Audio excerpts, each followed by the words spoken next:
तो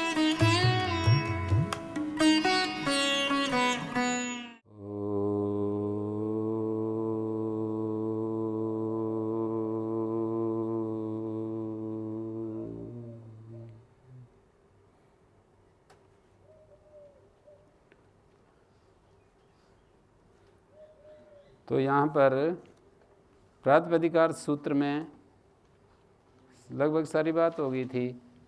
वचन मात्र, वचन ग्रहण क्यों किया है, इसका उत्तर क्या देंगे? प्रातिपदिकार्थ मात्र, लिंग मात्र, परिमाण मात्र, वचन मात्र। वचन मात्र क्यों किया भाई?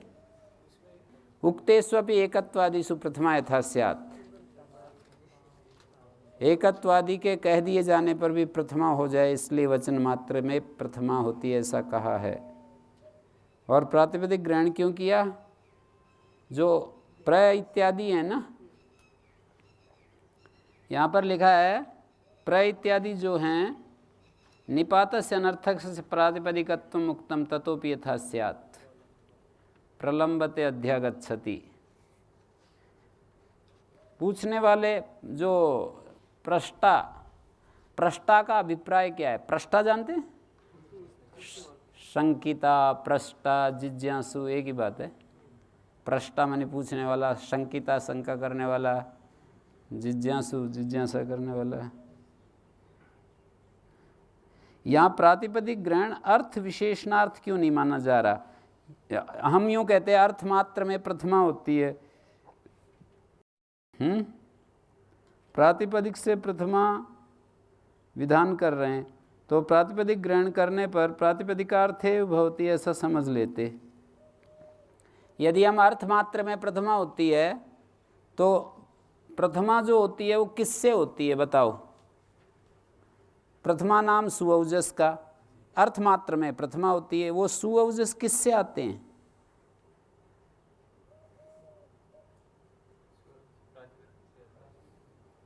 यहाँ प्रातिपदिकार्थ सूत्र के अधिकार में सुऔजस अमोट है, तो प्रातिपदिक से ही तो आएंगे सुऔजस। तो आप यूं कहोगे अर्थ मात्र में प्रथमा होती है, तो किसके अर्थ में? तो प्रातिपदिक से, चूंकि सुऔजस का विधान किया जा रहा है, इसलिए प्रातिपदिक के अर्थ में, ऐसा समझ लेंगे, है ना। प्रातिपदिक से प्रथमा विधान किए तो प्रातिपदिक ग्रहण नहीं करेंगे तो प्रातिपदिकार्थ में ही हो जाएगी। यहाँ क्या बोल रहे, प्रातिपदिक ग्रहण नहीं करना चाह रहे हैं या अर्थ ग्रहण नहीं करना चाह रहे? अर्थ मात्रे कह देते, प्रातिपदिक से सुऔजस अपने आप ही प्रातिपदिक के अर्थ में आ जाता, तो प्रातिपदिक ग्रहण क्यों किया? तो उत्तर देते हैं कि अनर्थकस्यापि निपातस्य प्रातिपदिकत्व मुक्तम। अनर्थक जो निपात है उसका प्रातिपदिकत्व कहा है, उससे भी प्रथमा आ जाए। जैसे प्रलंबते में प्र से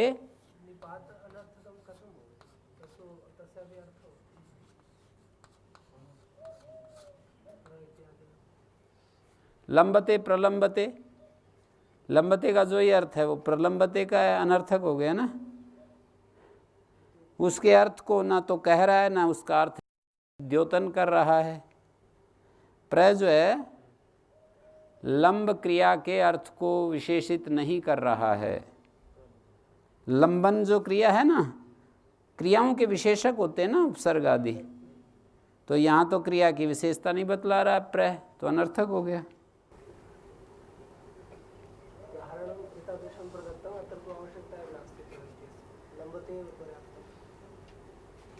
नहीं नहीं, प्रातिपदिक संज्ञा चाहते हैं ना, यहाँ भी प्रथमा लाते हैं जिससे प्रातिपदिक संज्ञा हो जाए। अनर्थक निपात यदि सु नहीं आता तो अर्थाभाव होने से नहीं हो सकता था। यूं होता सूत्र अर्थ मात्रे प्रथमा भवति, भाई अर्थ होगा तभी तो होगी, तो यहाँ तो अर्थ है ही नहीं, तो प्रथमा क्या आकर के क्या करती? यहाँ पदत्व चाहते हैं इसका प्र का, यहाँ पे तो प्र का कोई अर्थ ही नहीं है, फिर कहाँ से ले आते, ऐसा करना। हाँ, तो इसमें वचन ग्रहण तो एकत्वादिषु उक्तेष्वपि यथा स्यात् और प्रातिपदिक ग्रहणम निपातस्य अनर्थकस्य प्रातिपदिकत्व मुक्तम ततोपि यथा स्यात् प्रलंबते अध्यागच्छति। ये उत्तर दिया है। अधि का अनर्थकत्व है यहाँ पर, आगच्छति का जो अर्थ है वही अध्यागच्छति का है। तो एक तो ये बात आपको पकड़ में आ रही है ना एकाद्वौ एक एकत्वादी, ये जो दो आखिरी पंक्तियां लिखी एकत्वादिषु उक्तेष्वपि यथा स्यात् और निपातस्य अनर्थकस्य प्रातिपदिकत्वम् उक्तम ततोपि यथा स्यात्। एकत्वादी के कह दिए जाने पर भी हो जाए एकाद्वौ बहवा। हाँ, अन्यथा अनभिहित अधिकार चल रहा है, अनभिहिते बहुषु बहुवचनम के साथ एक वाक्यता होगी अनभिहिते अधिकार की, तो अर्थ क्या बनेगा? तिंकृत तद्धित समासई। ये तो परिगणन जो था ना उसका खंडन कर रखा है। तिंकृत तद्धित समासई अनभिहिते, ऐसा जो कहा रखा है ना उसका खंडन कर रखा है। तो एकादि शब्दई एकत्वादिनाम अभिहितत्वात् उक्तार्थत्वात् प्रथमान स्यात्। परिगणन का खंडन हो गया, अनभिहिते अधिकार है तो क्या कहेंगे? अनभिहित एकत्वादी में सुओजस आते हैं, अनभिहित एकत्वादी में सुओजस आते हैं। किसके द्वारा अनभिहित? जैसे एक प्रकृति है, इसके द्वारा एकत्व कह दिया तो बस फिर सुओजस कैसे आएगा? प्रकृति के द्वारा एकत्वादी अर्थ के कह दिए जाने पर अनभिहिते ऐसा अर्थ निकलेगा। अनभिहित का मतलब अकथिते अनुक्ते, बहुषु बहुवचनम के साथ एक वाक्यता होगी। तो अनभिहित बहुत्व में, अनभिहित एकत्व में, अनभिहित द्वित्व में एक वचन द्विवचन बहुवचन होता है। द्विकैर द्विवचन एक वचन है बहुषु बहुवचनम, और अनभिहित की एक वाक्यता होगी। अनभिहित जो एकत्व द्वित्व बहुत्व है उसमें एक वचन द्विवचन बहुवचन होता है। तो एक शब्द है तो उससे एकत्व का अभिधान हो गया। अब अनभिहित एकत्व तो रहा नहीं, एक शब्द है। आपने सूत्र का अर्थ किया था अनभिहित एकत्व में एक वचन होता है। यहाँ तो एक शब्द के द्वारा अभिहित हो गया है एकत्व, एकत्व अभिहित हो गया है। अनभिहित एकत्व को कहने के लिए एक वचन द्विवचन बहुवचन आता है।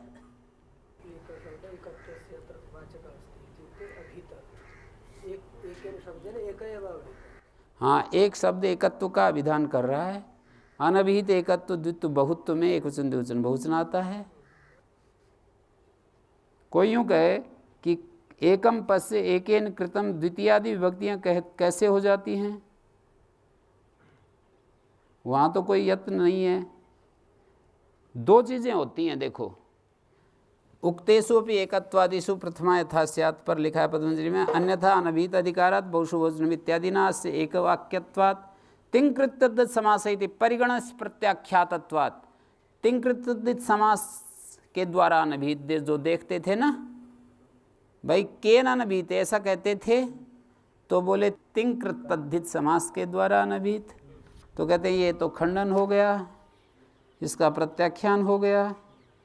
तिङ्कृत तद्धित समास के द्वारा अनभिहित होने पर उसका प्रत्याख्यान हो गया। एकादि शब्दई एकत्वादि नाम अभिहितत्वात्, एकादि शब्दों के द्वारा एकत्वादि का अभिहित होने से, उक्तार्थत्वात् उक्तार्थता के कारण प्रथमा नहीं हो सकती थी। हैं?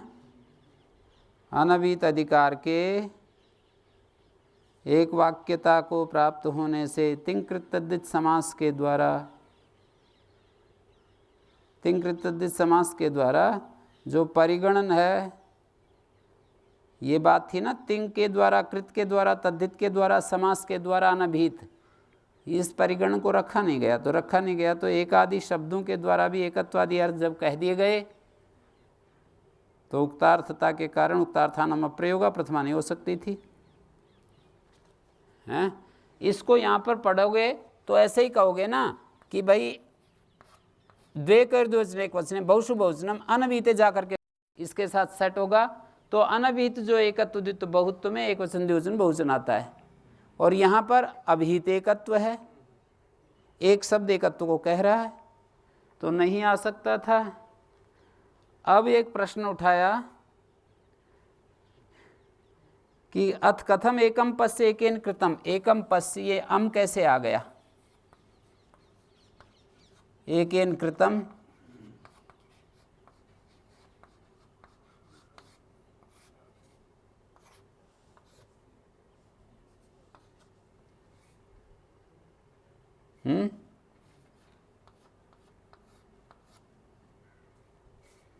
कथम एकम पश्य एकेन कृतम, ये कैसे हो गया? यहाँ तो कोई यत्न है नहीं। एकम पश्य में अम कैसे आ गया, ता कैसे आ गए? यहाँ कोई यत्न है क्या? तो कहते हैं उच्चते, सुनिए। उच्चते का मतलब होता है समाधान सुनिए। अथ कथम एकम पश्य एकेन कृतम इत्यादि द्वितीयादि भवन्ति न तत्र कश्चित् यत्नो अस्ति, प्रश्नवाचक चिन्ह है ना। फिर कहेंगे उच्चते, उच्चते का मतलब समाधान सुनिए। तत्र अर्थद्वयम अस्ति, देखो दो चीज़ें होती हैं, एक कर्मादि, कर्मादया और एकत्वादय, ये दो चीज़ें हैं ना, ये दो चीज़ें हैं। तत्र एकत्वादि नाम अभिधानेपि कर्मादि प्रतिपादनाय द्वितीयादयो भवन्ति। एकत्वादि का अभिधान होने पर भी कर्मादि का प्रतिपादन करने के लिए द्वितीय हो जाती है। यही तो अनभिहितार्थांतर अभावात् न स्यात्, इसके साथ वैधर्म दिखा रहे हैं। एकत्वादि नाम अभिधानेपि कर्मादि प्रतिपादनाय द्वितीयादयो भविष्यन्ति। एकत्वादि का अभिधान होने पर भी कहाँ पर? एकम, ध्यान देना, एकम पश्य एकेन कृतम, यहाँ पर एक शब्द एकत्व को कह रहा है, यहाँ भी एकत्व को कह रहा है। एकत्व के कह दिए जाने पर भी जो कर्मादि है वो तो नहीं कहा गया। एक शब्द एकत्व को ही तो कह रहा है, कर्मादि को थोड़ी कह रहा है। दो अर्थ हैं, कर्मादि और एकत्वादि। तो एक शब्द एकत्व को कह दिया और जो कर्म अर्थ है उसको तो नहीं कहा ना एक ने। उसको कहने के लिए अम आएगा, करण को कहने के लिए टा आएगा, संप्रदान को कहने के लिए ज्ञ आएगा, ऐसा कह रहे हैं। कर्मादि अर्थों को कहने के लिए ये पंक्ति लिखी है, एकत्वादि नाम अभिधाने भी कर्मादि प्रतिपादनाय द्वितीयादयो भविष्यन्ति, यही तो अनिभितार्थांतर अभावात् न स्यात्। लेकिन यहाँ एक जब बनाएंगे इहतु, लेकिन यहाँ बनाएंगे तो अनभिहितार्थांतर अभावात्, अंतर मानी दूसरा, अनभिहितार्थांतर अभावात्, अनभिहितार्थांतर के न होने से अभिहितार्थांतर, अनभिहितार्थांतर हैं। एक शब्द ने एकत्व को कह दिया, जैसे यहाँ पर कर्मत्व तो अनभिहित है ना, पर यहाँ कोई अनभिहितार्थांतर कुछ है नहीं है ना। एक शब्द एकत्व को कह रहा है और फिर कोई और चीज अनभिहितार्थांतर, अनभिहित दूसरा अर्थ, अर्थांतर, अनभिहित अर्थांतर के अभाव होने से प्रथमा नहीं हो सकेगी। यहाँ तो हम आ जाती है, अनभिहितार्थांतर है। एकत्व तो एक के द्वारा कह दिया, अनभिहितार्थांतर है। क्या कर्मत्व अनभिहितार्थांतर है? करणत्व अनभिहितार्थांतर है।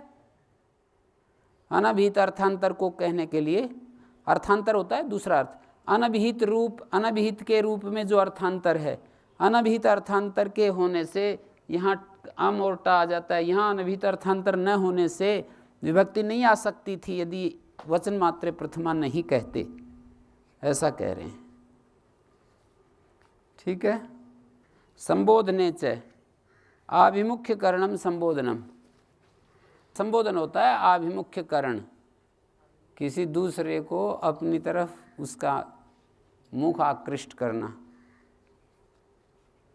दूसरे को अपनी तरफ। जैसे मैं बोलूं आलोक, तब वो मेरी तरफ देखेगा, तो ये आभिमुख्य करण है, हैं? और इधर ताली से संबोधन तो होता है, और कोई ऐसे खड़ा है और मैंने ऐसे कहा, तो ये भी संबोधन हो गया। ताली नहीं बजाई, केवल ऐसे किया तो वो आ जाता है। ये जो नाम होते हैं ये हमारे किसके लिए होते हैं? संज्ञाकरणम व्यवहारार्थम, संबोधन अभिमुख करने के लिए या कोई काम बताने के लिए, कर लो वो कर लो। पर हमारे स्वामी जी कहते ये नाम जो होते हैं संबोधन मात्र नहीं होते हैं, ये अवलंबन होते हैं संसार सागर से पार जाने के लिए। जैसे एक एक व्यक्ति को भगवान की व्यवस्था से हमें नाम मिले हैं, तो कहते हैं वो संबोधन मात्र नहीं है, वो तो संसार सागर से पार उतरने के लिए नौका के रूप में हमें दिए गए हैं। जैसे धर्मेंद्र आपको संबोधन, तो आप इसी पर यदि केंद्रित रहें ना हमेशा, धर्म का स्वामी, धर्म का स्वामी, धर्म का स्वामी, तो ये संबोधन जो है हर एक का एक एक नाम है। जैसे रणजीत, ये संसार तो युद्ध भूमि है, इसमें मुझे जीत, मेरे को ऐसा संदेश दिया गया है मेरे माता पिता या भगवान की व्यवस्था के द्वारा, मुझे ये जो है अवलंबन दिया गया है, हैं? ये मेरे को नाम की नौका दी गई है, इसमें बैठ करके पार जाना है। ये आध्यात्मिक लोगों की सोचने की दिशा है। सामान्य रूप से संबोधन अभिमुखीकरणम है। तद अधिके प्रातिपदिकार्थ, जैसे वहाँ पर ये था ना, लिंग मात्रा अधिक्य, परिमाण मात्रा अधिक्य था ना, संबोधनाधिक्य, इसमें ये बात आएगी। प्रथमा प्राप्त नहीं थी, प्रथमा विधान कर दिया। मात्र ग्रहण के कारण संबोधनाधिक्य में प्रथमा नहीं पाती थी। संबोधन से प्रथमा विभक्तिर्भवती, हे देवदत्त, हे देवदत्तो, हे देवदत्ता सामंत्रितम। संबोधन में जो प्रथमा है तदंत शब्द रूप आमंत्रित संज्ञक होता है। हे देवदत्त, हे देवदत्तो, ये आमंत्रित शब्द रूप हैं। आमंत्रित से सूत्र से आदुदात्त हो जाएंगे। आमंत्रित से सूत्र से आदुदात्त हो जाएगा, छठे अध्याय वाला। यदि पद से उत्तर आएगा तो 8वें अध्याय वाला।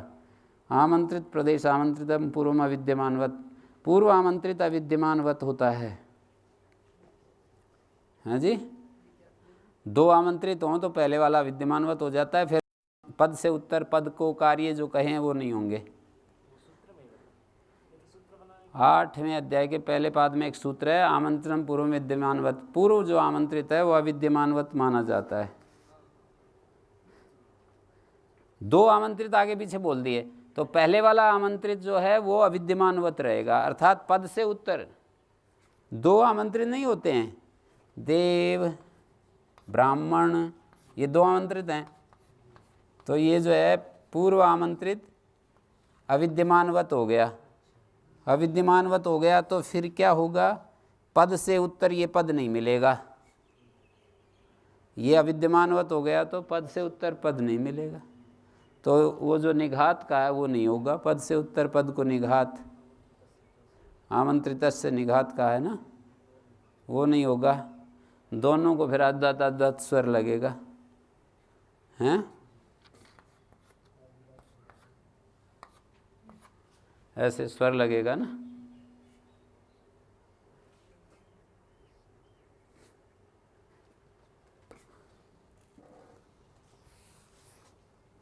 एक वचन संबुद्धि आमंत्रित, प्रथमा का जो एक वचन, इसमें एक वचन द्विवचन बहुवचन होता है ना, तो प्रथमा का जो एक वचन है उसका नाम संबुद्धि है।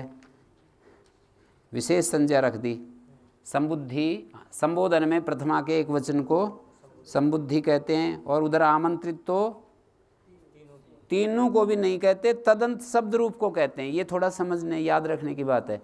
जैसे रामा रामऊ रामा, हे राम, हे रामऊ, हे रामा, इस पूरे का नाम, हे राम पूरे का नाम आमंत्रित है। हे रामऊ, इस पूरे का नाम, पूरे का नाम, रामऊ का नाम आमंत्रित है।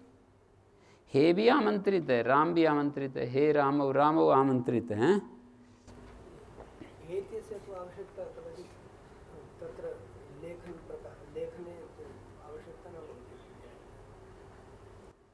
कभी तो कर देते हैं ना, दूर से बुलाते हैं तो बोलते नहीं ऐसे, हे राम। कभी कभी दुख में भी बोलते हैं, तो जहाँ बोलते हैं वहाँ की समझ लो। प्रार्थना में संबोधन किस लिए किया जाता है?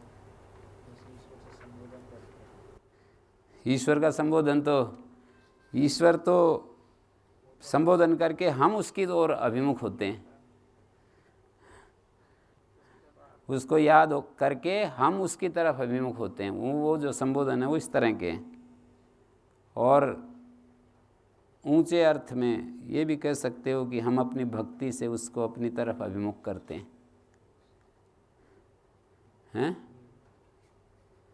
अपनी भक्ति के द्वारा भगवान को, ऐसे तो कहा ही है व्यास देव जी ने ना उस सूत्र के भाष्य में, ईश्वर प्रणिधानाद्वा पर यही कहा है, भक्ति विशेषात आवर्जित ईश्वर तमनुगृह्णाति ध्यान मात्रेण। भक्ति विशेष से अभिमुखी भूता ईश्वरा, भक्ति विशेष से ईश्वर हमारी तरफ अभिमुख हो जाता है, हमारी आत्मा में ज्ञान का प्रकाश कर देता है। फिर उसका ध्यान से वो तो उसका तो थोड़ा ध्यान, ईश्वर का हमारे आत्मा में थोड़ा ध्यान होना ही अनुग्रह है। उसका मतलब ज्ञान का प्रकाश ही तो सारे बंधनों को तोड़ देता है। तो इस तरह से बताया, समाधि सिद्ध हो जाती है।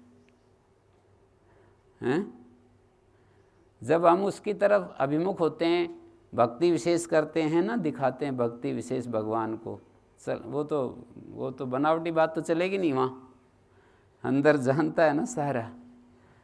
सही यदि भक्ति में हम भगवान की तरफ झुकते हैं तो वो अभिमुख हो जाता है हमारी ओर, हमारी आत्मा में ध्यान मात्र से अनुग्रह करता है। अनुग्रह करना मतलब ज्ञान हमें दे देता है।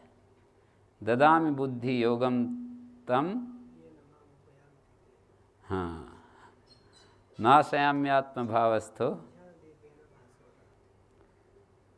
तो ये तो है आमंत्रित, तो पूरे का नाम है, और संबुद्धि एक वचन का है, जैसे हे अग्नि,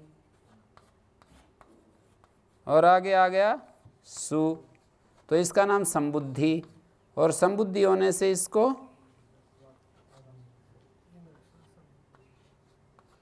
ह्रस्वस्य अग्ने, ह्रस्वस्य संबुद्धि के पर रहते ह्रस्व गुण होता है। संबुद्धि संज्ञा सु की है यहाँ पर, ह्रस्व को गुण हो गया, और एक ह्रस्वात् संबुद्धि से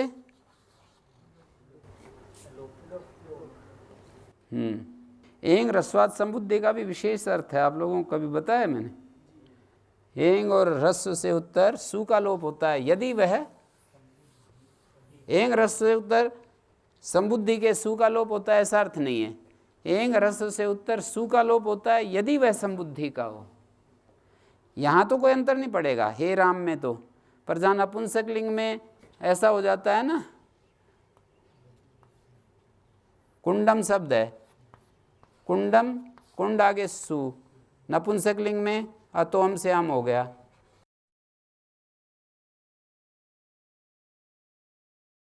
यामी पूर्वा, कुंडम बन गया।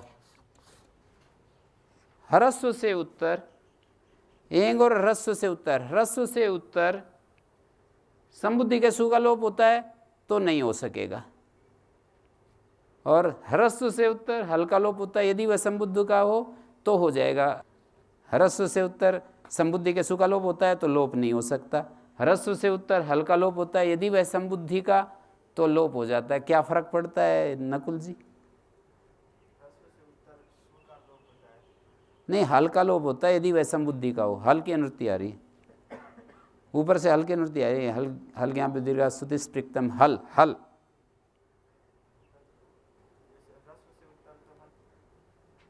यहाँ पर बात जो है उभयता श्रेणीनांतादिवत की है। जब यूँ कहते हैं ना ह्रस्व से उत्तर हल का लोप होता है तो उभयथाश्रण नहीं होता। जब यूँ कहते हैं ह्रस्व से उत्तर संबुद्धि तो उभयथाश्रण हो जाता है। ह्रस्व भी पूर्व का अंतवत करेंगे तब ह्रस्व मिलेगा, पर का आदिवत करेंगे तो संबुद्धि होगा। तो एक साथ पूर्व का अंतवत पर का आदिवत नहीं माना जाता। आगे पीछे तो मानते हैं, आगे पीछे मानते हैं, एक साथ नहीं मानते हैं। पूर्व का अंतवत भी माने उसी समय पर का आदिवत भी माने तो नहीं होगा। और जब यूं कहते हो ना ह्रस्व से उत्तर संबुद्धि तो एक साथ पूर्व का अंतवत पर का आदिवत मान रहे हो। और ह्रस्व से उत्तर हल, अब ये जो हल है ना ह्रस्व से उत्तर हल तो ह्रस्व से उत्तर तो हल है, पर इसमें पर का आदिवत करने की जरूरत नहीं है हल बताने के लिए। ह्रस्व से उत्तर हल, और यदि वह संबुद्धि का हो तो ये जो दोबारा उलट करके हमने कहा पर का आदिवत करके हल बता देंगे संबुद्धि का, हैं। षष्ठी से सूत्र जो है, यहाँ पर एक पंक्ति लिखी है,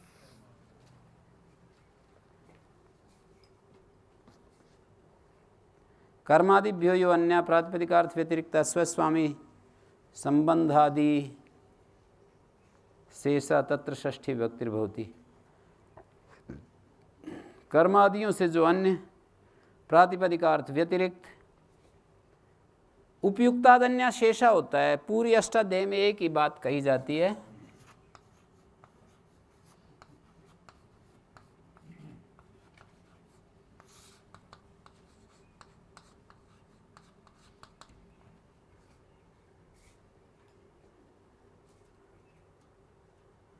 हाँ,